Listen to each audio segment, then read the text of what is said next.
다 찾으신 줄로 알고 하나님 말씀 읽겠습니다. 하나님이 지으신 그 모든 것을 보시니 보시기에 심히 좋았더라. 저녁이 되고 아침이 되니 이는 여섯째 날이니라. 아멘. 오늘 여러분과 함께 모두를 위한 복음 5번째 시간, 하나님이 만드신 세상이라는 주제로 하나님 말씀 나누도록 하겠습니다.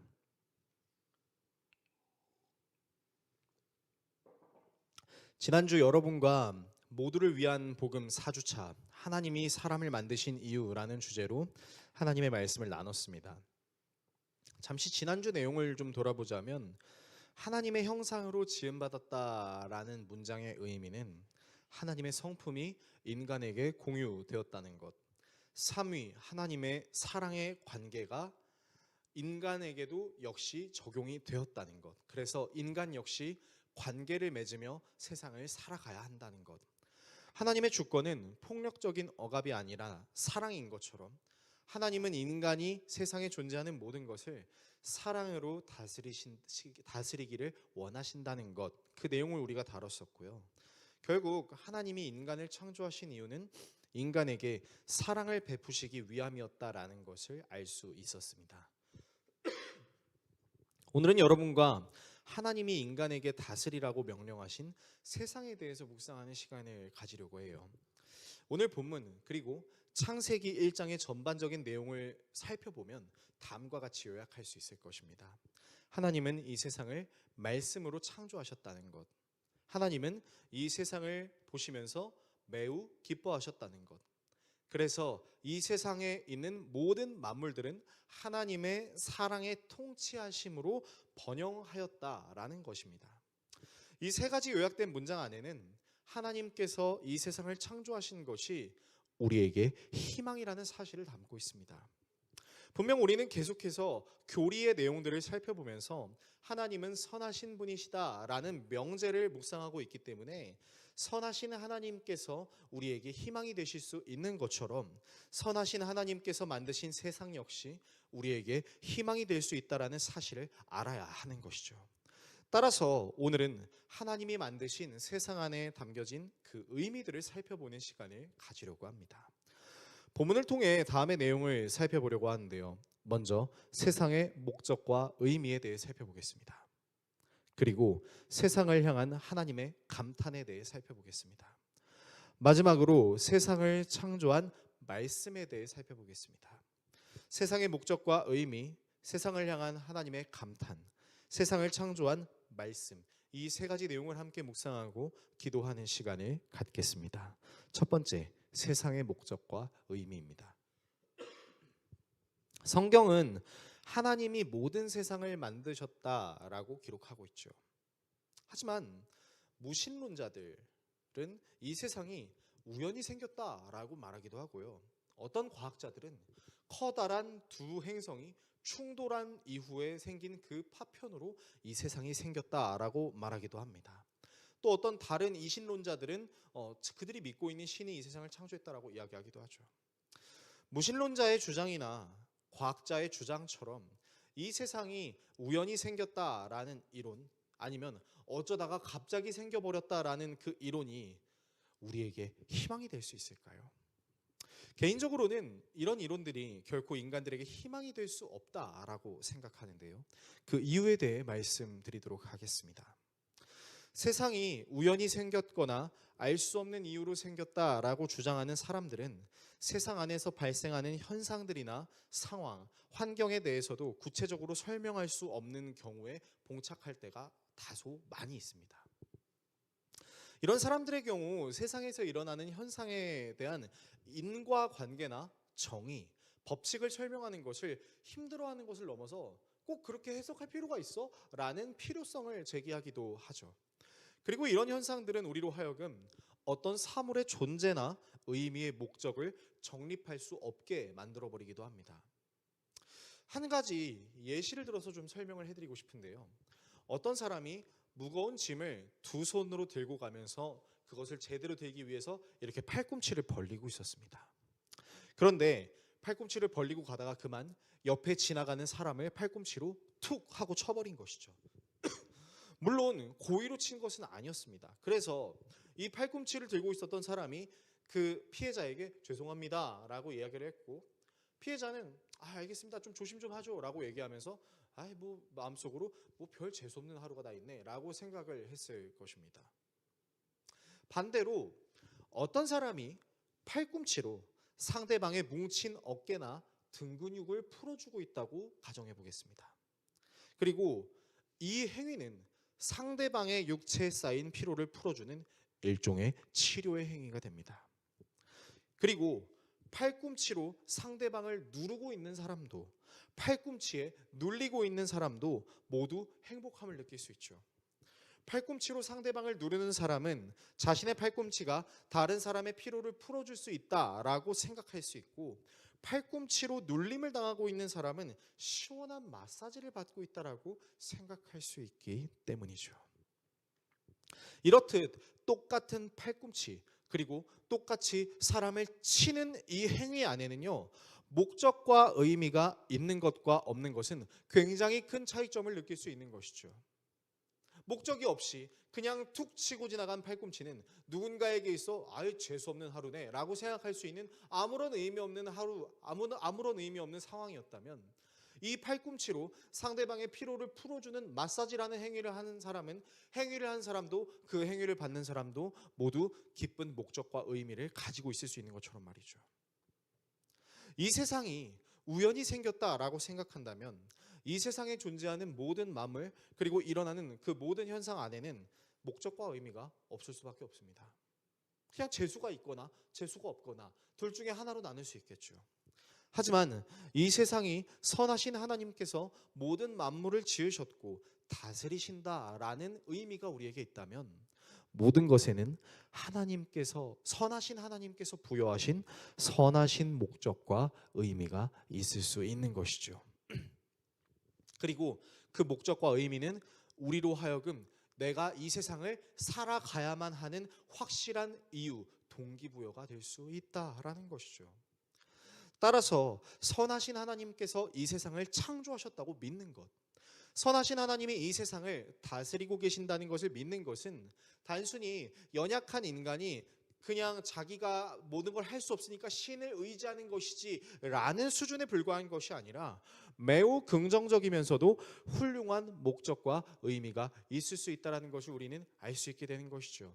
그래서 우리는 이 세상이 그냥 우연히 생겼다라고 말하는 무신론자들이나, 아니면 어떤 커다란 행성이 부딪혀가지고 파편이 생겼는데 그 파편에 우리가 사는 세상이 만들어졌다라고 말하는 이신론자들이나 과학자들의 말보다는 선하신 하나님이 이 세상을 목적과 의미가 있게 창조하셨다라고 믿는 것이 훨씬 더 합리적이고 이성적인 것이라는 것을 알 수 있다라는 것입니다.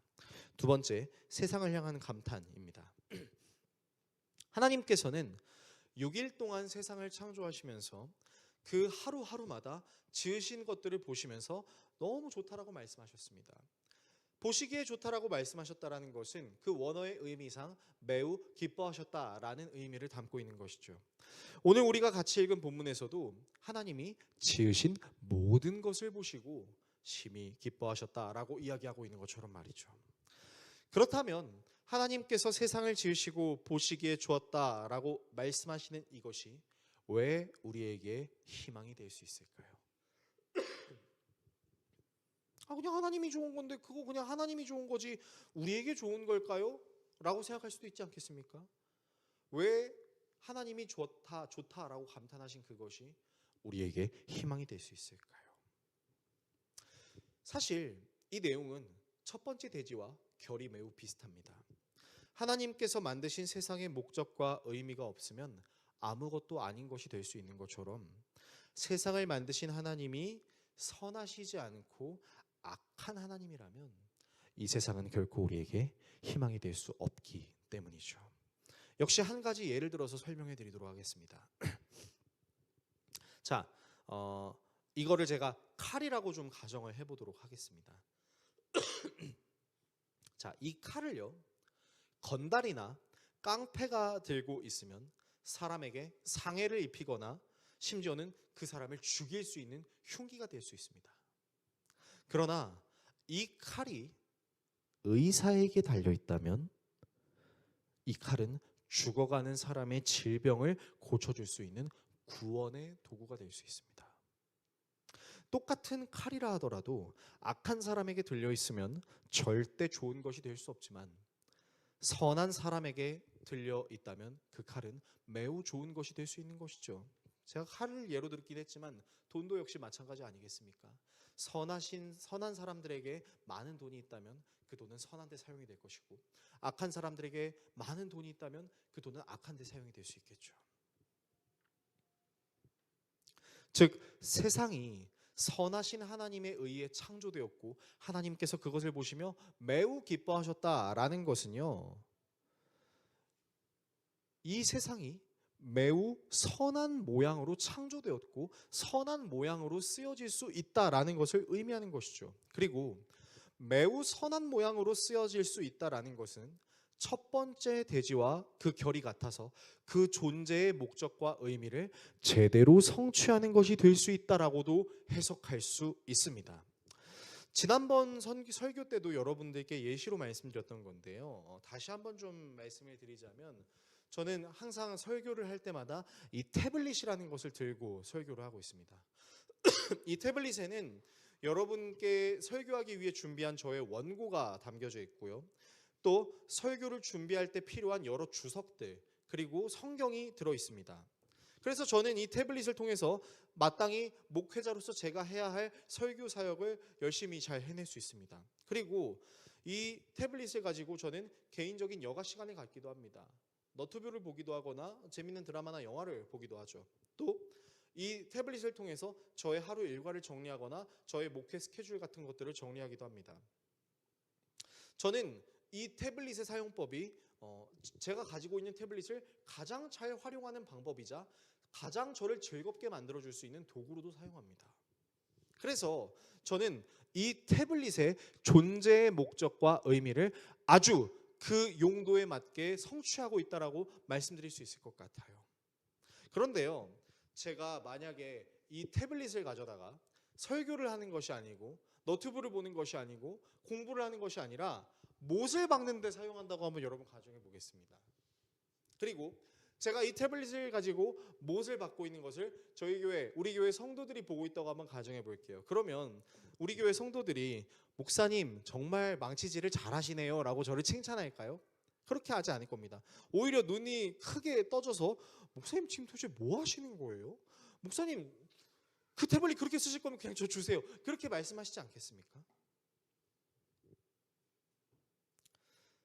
그러니까 매우 경악을 하시거나 한심한 표정으로 저를 쳐다보시게 되겠죠. 태블릿의 존재의 의미와 목적에 완전히 어긋난 모양으로 사용하고 있기 때문인 것이죠. 그리고 그런 모습은 절대 사람들에게 좋게 보이지 않는 것이죠.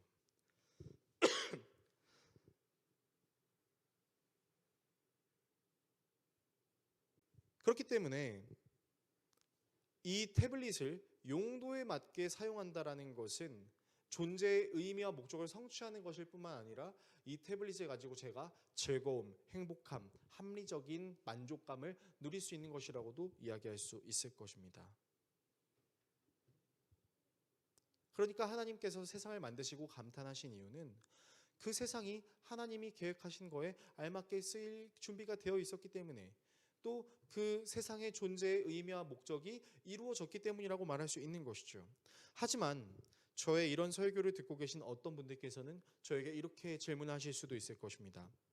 목사님, 이 세상이 선하신 하나님의 목적과 계획의 의미를 담고 있고 하나님께서 세상을 만드시고 너무나 기뻐하셨다면 왜 이 세상에는 악한 일들이 일어나고 이해할 수 없는 현상들, 재해들이 일어나는 거죠? 라고 말이죠. 사실 이 이유는 제가 여러 번 설교에서도 언급했었지만 하나님이 만드신 선하신 세상 안에 하나님의 말씀에 불순종하는 죄가 들어왔기 때문이고, 그 죄에 대한 결과로 하나님이 만드신 세상에 저주가 들어왔기 때문이죠. 이 내용은 오늘 다루진 않도록 하겠습니다. 오늘은 우리가 이 세상의 이제 그 좋은 부분들을 우리가 다루고 있는 것이기 때문에 나중에 죄에 대한 교리를 다룰 때 이 내용을 좀 더 깊이 다루도록 하겠습니다. 세 번째 대지로 넘어가겠습니다. 세상을 창조한 말씀입니다. 자, 하나님께서는 세상을 만드실 때 어떤 도구를 사용하지 않으셨습니다. 뭐 망치라든가 칼이라든가 어떤 뭐 뜰이라든가 어떤 뭐 몰드라든가 그런 것들을 사용하지 않으시고 오직 말씀으로만 세상을 만드셨죠. 창세기 1장에 나와 있는 것처럼 빛이 있으라 라고 말씀하시니까 빛이 있었고, 또 하늘과 땅 바다에 존재하는 모든 것들에게 있으라 라고 말씀하시니까 그 존재들이 생겼습니다. 그래서 우리는 하나님이 말씀으로 세상을 창조하셨다라고 이야기하기도 하고, 하나님의 말씀은 능력이 있는 하나님의 말씀입니다 라고 이야기하기도 합니다. 능력이 있죠. 말씀만 하셨는데 생겨났으니까요. 그런데 말입니다, 하나님은 말씀, 즉 음성으로 이 세상을 창조하시기도 했지만 이 말씀에 대한 의미를 우리가 좀 깊게 연구를 해보면요, 말씀으로 세상을 창조하셨다라는 문장이 또 다른 의미를 갖고 있다는 것을 알 수 있습니다. 그 의미를 찾는 시간을 가지려고 하는데요, 요한복음 1장 1절에서 3절의 말씀을 화면을 통해 같이 읽겠습니다. 태초에 말씀이 계셨다. 그 말씀은 하나님과 함께 계셨다. 그 말씀은 하나님이셨다. 그는 태초에 하나님과 함께 계셨다.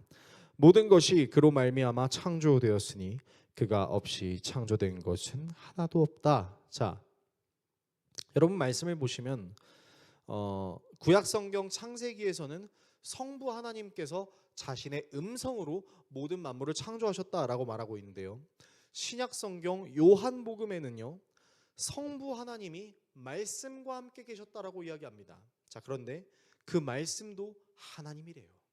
그러니까 이 말씀은 우리가 믿고 있는 예수 그리스도를 가리키는 거죠. 자, 그런데 그 말씀이신 예수님이 하나님과 함께 계셨고 하나님과 동일한 본체이시며 이 세상에 있는 모든 만물들이 말씀이신 예수를 통하여 창조되었다라고 기록이 되어 있습니다. 그러니까 여러분, 하나님이 말씀으로 이 세상을 창조하셨다라는 것은요, 음성으로 모든 것을 창조하셨다라는 말도 되지만 또 다른 의미로는 말씀이신 예수와 함께 창조하셨다라는 의미로도 해석이 될 수 있죠. 또 다른 성경을 한번 찾아보겠습니다. 골로새서 1장 14절에서 16절의 말씀 역시 화면을 통해 같이 읽겠습니다. 우리는 그 아들 안에서 구속 곧 죄사함을 받았습니다. 그 아들은 보이지 않는 하나님의 형상이시요 모든 피조물보다 먼저 나신 분이십니다. 만물이 그분 안에서 창조되었습니다. 하늘에 있는 것들과 땅에 있는 것들, 보이는 것들과 보이지 않는 것들, 왕권이나 주권이나 권력이나 권세나 할 것 없이 모든 것이 그분으로 말미암아 창조되었고 그분을 위하여 창조되었습니다. 이 말씀은 골로새 교회 성도들에게 사도 바울이 편지했던 내용이죠. 근데 그 편지 내용을 잘 보십시오. 우리는 그 아들 안에서 구속고 죄사함을 받았습니다. 여기서 저 아들은 역시 우리가 믿고 있는 예수 그리스도를 가리킵니다. 자, 그런데요, 그 예수 그리스도를 가리켜 뭐라고 이야기하고 있습니까? 보이지 않는 하나님의 형상이라고 말합니다. 그러면서 모든 피조물보다 먼저 나신 분이라고 이야기하고 있죠. 이 말은 무슨 말입니까? 태초에 계셨던 성자 예수 그리스도를 이야기하고 있는 것이죠. 자, 그리고 그분이 모든 만물이 그분 안에서 창조되었고요, 그분으로 말미암아 창조됐을 뿐만 아니라 그분을 위하여 창조되었다라고 이야기하고 있습니다. 그러니까요, 여러분, 요한복음의 말씀과 골로새서의 말씀을 종합해서 우리가 알 수 있는 것이 있습니다. 그것은 무엇이냐면요, 하나님이 능력 있는 말씀으로 세상을 창조하셨다라는 것은 하나님의 그 음성 자체가 모든 것을 창조하셨다라는 의미도 갖고 있지만, 또 다른 한편으로는 태초에 같이 계셨던 제2위격이신 아들이신 예수 그리스도와 함께 이 모든 만물을 창조하셨으며 이 모든 세상은 예수님을 위하여 창조되었기 때문이다 라는 것을 우리가 알 수 있다는 것이죠. 그러면 우리는 예수님께서 이 땅에 오셔서 모든 죄의 문제를 해결하셨다라는 이유도 짐작을 할 수 있습니다. 왜요? 예수님이 이 세상을 만드셨어요. 그리고 예수님이 이 세상을 만드셨기 때문에 이 세상을 회복시키실 수 있는 근원이시기도 하죠. 그래서 어떻게 하셨습니까? 사랑의 관계에 있으셨던 삼위 하나님께서 그 사랑의 관계를 회복시키시기 위해 하나님의 사랑을 배신했던 인간들에게 다시 삼위 하나님이 서로 나누고 있던 그 사랑을 말씀이신 예수 그리스도를 통해 다시 회복시키시고 우리의 죄의 문제를 자신의 죽음으로 해결하시고 부활하심으로 다시 우리를 사랑의 관계 안에 사랑으로 창조된 세상 안으로 우리를 이끌고 계신다라는 것이죠. 여러분, 그래서요, 하나님께서 능력 있는 말씀으로 세상을 창조하셨다라는 것이 단순히 세상을 창조했다라는 의미로만 끝나는 것이 아니라 무엇을 또 의미하냐면요, 이 세상의 시작, 그리고 이 세상이 운행되고 있는 과정, 그리고 이 세상의 모든 끝에 바로 성자 예수님께서 함께 하신다라는 것을 의미하는 것이죠. 그래서 예수님은 창조만 하신 것이 아니에요. 무엇도 하셨죠? 이 세상의 회복을 하셨죠. 그리고 이미 왔으나 아직 오지 않으신 그 하나님 나라를 완성하시는 키워드로 우리와 함께 하시는 거죠.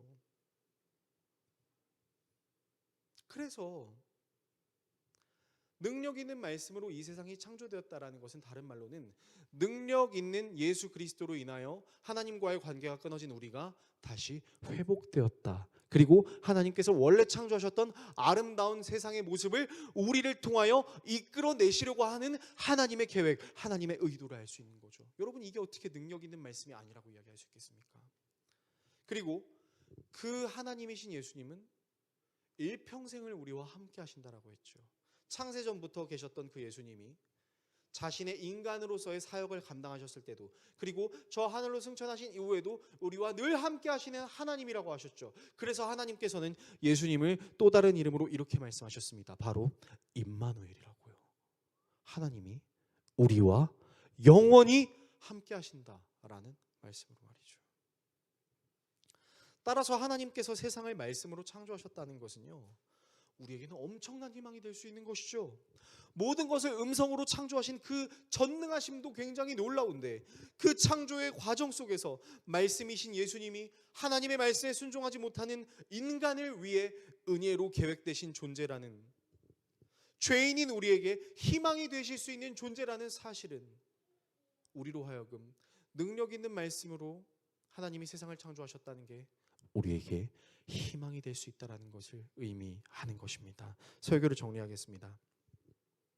사랑하는 성도 여러분, 하나님은 세상을 정말 기뻐하심으로 창조하셨어요. 그리고 하나님은 그 세상을 전능하신 자신의 음성으로, 그리고 말씀이신 자신의 아들 예수와 함께, 그리고 또 다른 위격인 성령과 함께 창조하셨죠. 그리고 창조의 세계에는 전능하신 삼위 하나님의 사랑의 역사가 들어있었기 때문에 이 세상은 보기에 좋았고, 이 세상은 하나님이 감탄하실 만한 세상이었습니다. 그러나 인간의 불순종으로 이 세상에 죄가 들어오게 되고, 그 죄는 열심히 일해도 일한 결과를 얻지 못하거나 재수 없는 상황과 환경을 만들어내는 가시덤불과 엉겅퀴들이 나타나기 시작했고, 그로 인해 이 세상은 사람이 살만한 도시가 아닌 지옥이다라는 별칭을 얻게 되기도 하였습니다. 그러나 하나님께서는 세상을 그렇게 내버려 두시지만은 않으셨어요.